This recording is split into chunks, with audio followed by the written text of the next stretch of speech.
IPS officer Debashis ধর তার পদত্যাগপত্র গ্রহণ করলেন রাষ্ট্রপতি। 2021-এর বিধানসভা ভোটের মুখে দেবাশিস ধরকে কোচবিহারে পুলিশ সুপার করেছিল নির্বাচন কমিশন। আর ভোটের দিন কোচবিহারের শীতলকুচিতে কেন্দ্রীয় বাহিনী গুলিতে 4 জনের মৃত্যু হয়েছিল।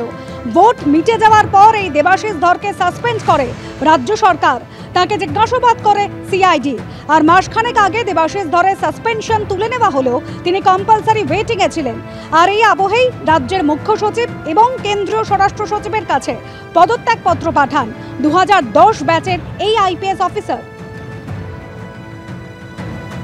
আগেই অভিযোগ জানিয়েছিল প্রদেশ কংগ্রেস, আর এবার ইউসুফ পাঠানের ভোট প্রচারে বিশ্বকাপ জয়ের মুহূর্তের ছবি ব্যবহারের না নির্বাচন কমিশনের। 2011 বিশ্বকাপ জয়ের মুহূর্তের ছবি ইউসুফ পাঠান তিনি তার ভোট প্রচারে ব্যবহার করতে পারবেন না, যিনি কিনা বহরমপুরের তৃণমূল প্রার্থী। একই সঙ্গে এই ছবি বিতর্কে জেলা তৃণমূলকেও শোকজ করেছে নির্বাচন কমিশন। প্রদেশ কংগ্রেসের অভিযোগ, প্রচারে বিশ্বকাপ জয়ের মুহূর্তের ছবি ব্যবহারের না নির্বাচন কমিশনের। একই সঙ্গে আরও দুই বিজেপি প্রার্থী দিলীপ ঘোষ এবং হিরণ চট্টোপাধ্যায় তারা নির্বাচন কমিশনের কাছে দুঃখ প্রকাশ করেছেন। মুখ্যমন্ত্রী সম্পর্কে কুরুচিকর মন্তব্য, কমিশনে দুঃখ প্রকাশ দিলীপ ঘোষের। তিনি বলছেন, কাউকে আঘাত দেওয়ার জন্য বক্তব্য নয়, তার বক্তব্যের জন্য কেউ দুঃখ পেয়ে থাকলে তিনি দুঃখিত। নির্বাচন কমিশনের শোকজের জবাবে জানিয়েছেন দিলীপ ঘোষ। একই সঙ্গে কমিশনের কাছে দুঃখ প্রকাশ করেছেন ঘাটাল কেন্দ্রের বিজেপি প্রার্থী হিরণ চট্টোপাধ্যায়।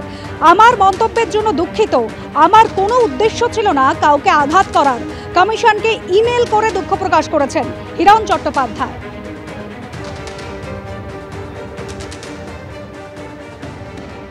লোকসভা ভোটের জন্য আরো 2 কেন্দ্রে প্রার্থী ঘোষণা করলেন বামফ্রন্ট চেয়ারম্যান বিমান বসু।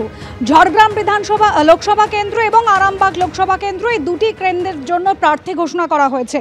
আরামবাগ কেন্দ্রে সিপিএম প্রার্থী হচ্ছেন বিপ্লব মিত্র এবং ঝাড়গ্রামে লোকসভা কেন্দ্রের জন্য সিপিএম প্রার্থী হচ্ছেন সোনামণি টুডু। কিছুক্ষণ আগেই বামফ্রন্ট চেয়ারম্যান বিমান বসু তিনি সাংবাদিক বৈঠক করেছেন এবং বৈঠক করে এই 2টি কেন্দ্রের জন্য প্রার্থীর নাম ঘোষণা করা হয়েছে। 29 নম্বর লোকসভার আসন আরামবাগ এসসি। সেখানে সিপিএম এর বিপ্লব কুমার মৈত্র। আর ঝাড়গ্রাম এসটি আসন, সেখানে সিপিআইএম এর সোনামণি মুর্মু টুডু, মহিলা, দুজনই নতুন প্রার্থী। এই দুটো নামই আজকে ঘোষণা করছি।